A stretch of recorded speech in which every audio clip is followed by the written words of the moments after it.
अपमान किसी भी धर्म का उद्देश्य नहीं होता। जिन पाखंडियों ने धर्म की आड़ पर इस देश की महिलाओं, आदिवासियों, दलितों और पिछड़ों के साथ सौतेला व्यवहार किया, अपमानित किया, नीच कहा, मारने पीटने का पात्र बताया, सम्मान न किए जाने की बात कही, हम समझते हैं ये धर्म नहीं है और सीधा सीधा ये अधर्म है, क्योंकि धर्म का मकसद होता है मानवता का सम्मान, मानवता का कल्याण, मानवता का प्रशस्तीकरण और मानवता का सशक्तिकरण।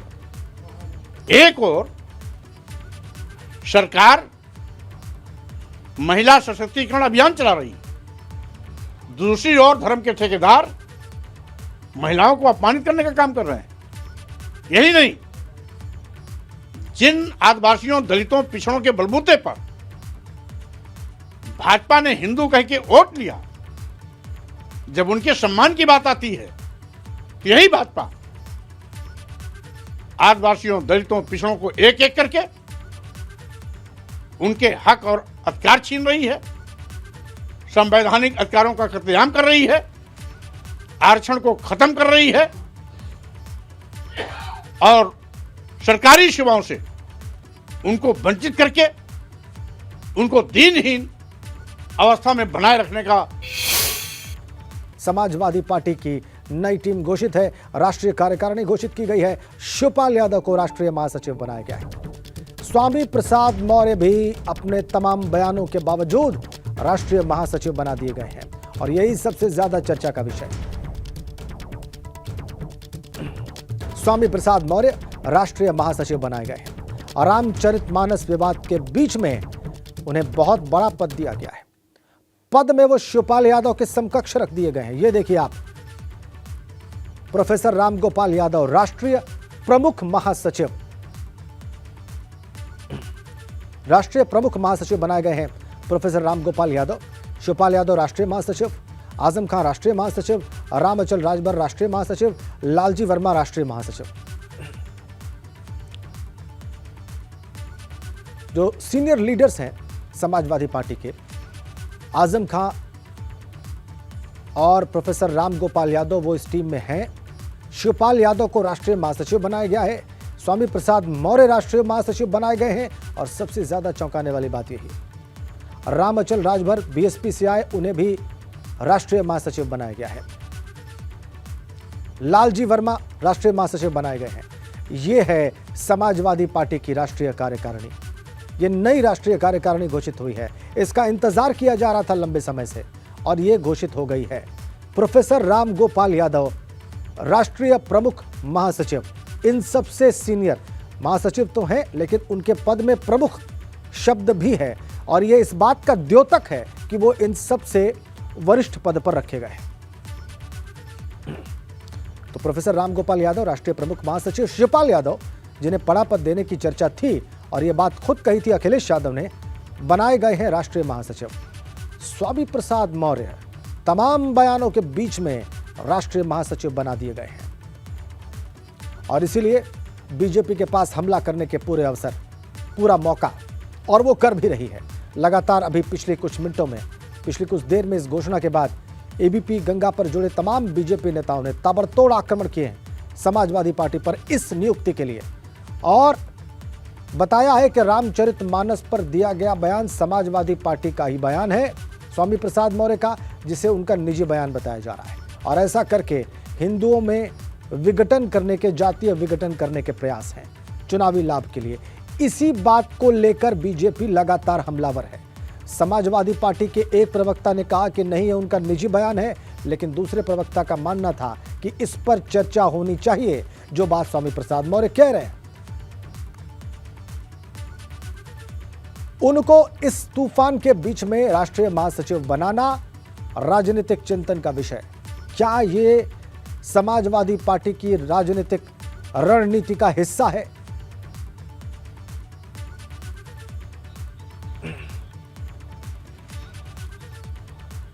इस घोषणा के बाद स्वामी प्रसाद मौर्य ने जो सबसे पहली बात की है वो हम आपको दिखाने जा रहे हैं। उद्धव ठाकरे जी, शिवसेना प्रमुख उद्धव ठाकरे से ओम प्रकाश राजभर की मुलाकात हुई है। मुंबई में दोनों नेताओं की मुलाकात की खबर है। यह बड़ी अपडेट मुंबई से इस वक्त हमारे पास। ओम प्रकाश राजभर सुभासपा के अध्यक्ष मुलाकात की है इन्होंने उद्धव ठाकरे से। तस्वीरें देखिए आप, क्या मायने हो सकते हैं इस मुलाकात के, देखना होगा। लेकिन यह मुलाकात हुई है मुंबई में। उद्धव ठाकरे से मिले हैं सुभासपा अध्यक्ष ओम प्रकाश राजभर। दोनों नेताओं की मुंबई में मुलाकात की तस्वीर इस वक्त आपकी स्क्रीन पर।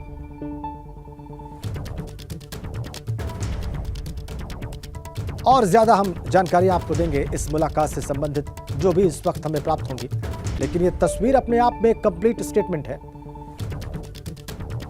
उद्धव ठाकरे और ओम प्रकाश राजभर मुलाकात के दौरान की तस्वीर मुंबई में। लखनऊ में घर में घुसकर मां बेटे पर एसिड से हमले का मामला सामने आया है। वारदात में मां बेटे दोनों बुरी तरह से झुलस गए हैं और उसके बाद उन्हें अस्पताल में भर्ती कराया गया है। एसिड अटैक के बाद हमलावर मौके से फरार हो गए। घटना लखनऊ के गोमती नगर के विराम खंड 3 की है, जहां रहने वाली 40 साल की अनीता वर्मा और उनके 16 साल के बेटे विकास वर्मा पर दबंगों ने एसिड से हमला बोल दिया। दोनों बदमाश बाइक पर सवार होकर आए थे। इसके बाद वो उनके घर में घुसे और दोनों मां बेटे पर एसिड फेंक कर मौके से फरार हो गए। मां बेटे की चीख पुकार सुनकर आसपास के लोग वहां पर इकट्ठे हो गए और इसके बाद पुलिस ने वहां पर अपनी तफ्तीश शुरू की। आरोपी युवकों की तस्वीर रास्ते में लगे सीसीटीवी कैमरे में कैद पाई गई है। ये देखिए आप, आपकी स्क्रीन पर है। एक युवक के हाथ में एसिड की बोतल है। अब हमलावर कौन थे और उन्हें हमला क्यों किया, यह अभी तक साफ नहीं हो पाया है।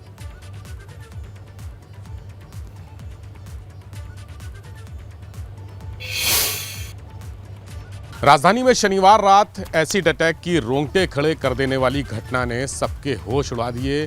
पुलिस प्रशासन के अफसरों में सनसनी पैदा कर दी। ये घटना गोमती नगर के विरामखंड 3 इलाके में हुई, जहां पैदल आए 2 बदमाशों ने एक मकान का दरवाजा खटखटाकर मां और बेटे पर एसिड फेंक दिया। बुरी तरह से झुलसे हुए मां बेटे को अस्पताल में भर्ती कराया गया है।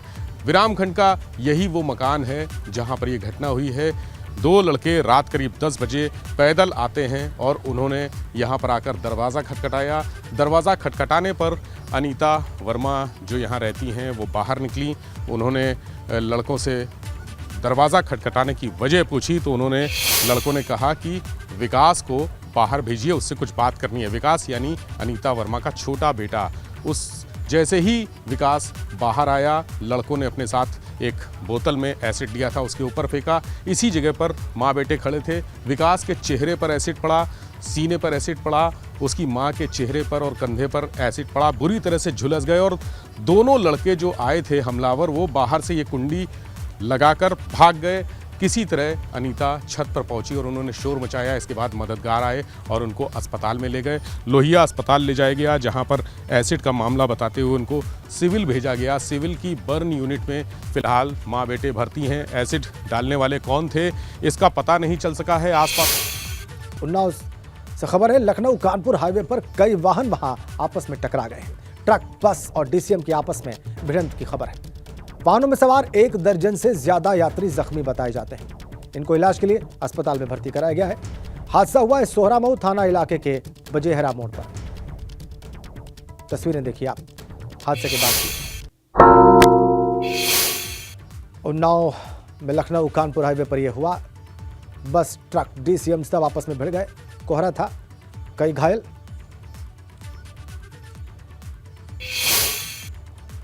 अगली बड़ी अपडेट मथुरा से है। कोचिंग संचालक के समर्थन में छात्र छात्राओं ने प्रदर्शन किया है। कोचिंग संचालक पर एक छात्रा ने गंभीर आरोप लगाए हैं। छात्रा ने नशीला पदार्थ खिलाकर शारीरिक शोषण करने का आरोप लगाया है और पीड़िता की तहरीर पर मुकदमा भी दर्ज कर लिया गया है। कोचिंग संचालक को अन्य छात्रों ने निर्दोष बताया है। हाथ में तख्ती लेकर छात्रों ने सही जांच की मांग भी उठाई।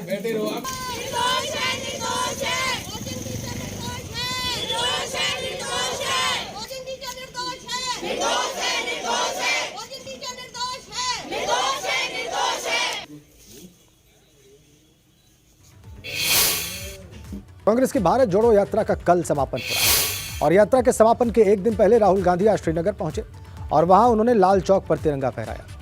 इस मौके पर बड़ी संख्या में कांग्रेस नेता भी मौजूद रहे। तस्वीरें आप देखिए कैसे उन्होंने तिरंगा फहराया लाल चौक पर, प्रसिद्ध लाल चौक श्रीनगर का, और वहां पर राहुल गांधी ने पिंडी अल्टीमेट डे, कल उनकी यात्रा समाप्त हो रही है और आज उन्होंने तिरंगा फहराया है। बड़ा सा कटआउट उन्हीं का लगा हुआ आप पीछे देख सकते हैं। तो इस तरीके से तिरंगा फहराया श्रीनगर के लाल चौक पर राहुल गांधी ने तमाम कांग्रेस नेताओं की मौजूदगी में।